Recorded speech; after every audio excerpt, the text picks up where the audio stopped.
It's got to be something a little bit more sophisticated than the DeLorean, but the possibility of traveling to the future is real. You got it. I had to keep my passion for time travel a secret for decades because I wanted to build up my credentials as a legitimate physicist. And the thing is that any legitimate physicist who was talking about it was risking professional suicide to talk about it.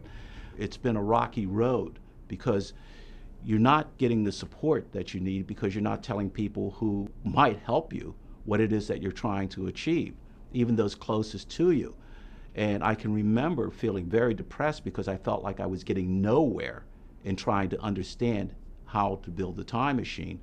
And there would be times in which I would just sit in a dark room listening to Simon and Garfunkel, pondering whether all of my life had been a waste to do this. I started actually getting heart palpitations. I was put on medical leave for about 6 months. This condition, which I was being treated for, was the thing that led to my breakthrough, because for the very first time in my career, I was totally isolated. That is to say, I didn't have anything to do except think about all the information that I had been processing for decades about the various possibilities.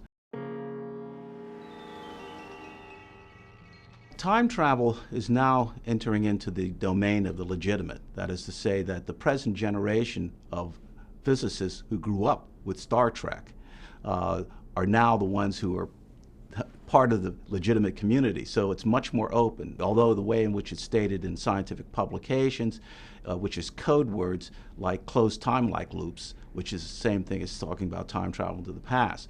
A number of physicists are working on various ideas. One of the most well-known is the notion of a wormhole. A wormhole is just simply a very simplified way of thinking about it is that suppose you have a rubber sheet, a flat rubber sheet, and suppose you cut a hole in one side of the sheet and you cut a hole in the other side of the sheet and you connect those two holes with a tube.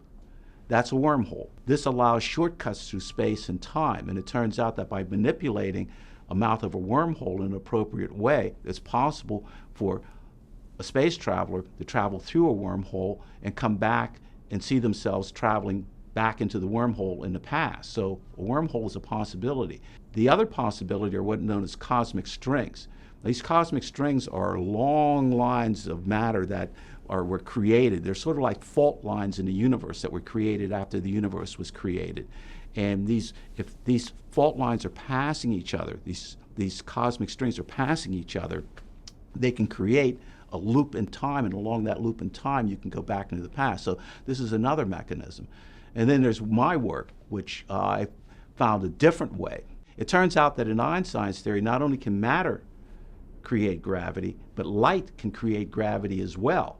If gravity can affect time and light can create gravity, then light can affect time. And so my idea was to use light to manipulate time. My time machine would essentially look like a tunnel of light. It would look like a circulating cylinder of light. Think of the coffee in this cup as being a portion of space. And think of the spoon as being like a circulating light beam. Imagine now that if I take the spoon and stir the coffee, you can see what's happening to the coffee. That's what the circulating light beam is doing to empty space. The circulating light beam is causing empty space to get swirled around and creating a vortex. But if you stir it strongly enough, it can actually begin to twist time into a loop, because in Einstein's theory, space and time are linked to each other. Whatever you do to space also eventually happens to time. So in addition to twisting space, you will eventually twist time into a loop, and along that loop in time you can go back into the past. And that's the core of my idea. What I didn't realize when I began was the fact that there was going to be a limitation. For instance, if I turn the device on today, a loop in time will begin to form.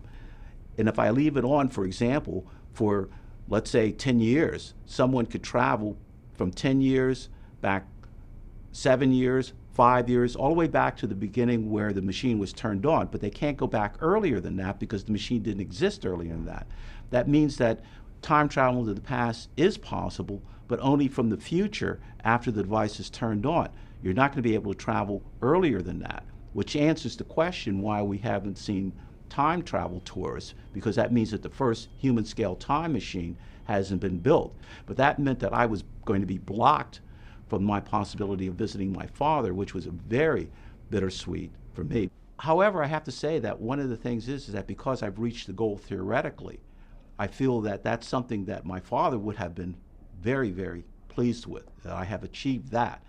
And it allows me, I have to say, to be passionate, but it's not as all-consuming, because I now realize that in addition to wanting to control time, it's important to want to live in time. And ultimately, for all of us, even though time travel will allow us to have an unprecedented control of our destiny, we all only have the present moment in our lives, and it's important to live that moment as fully as possible. That's what I have learned.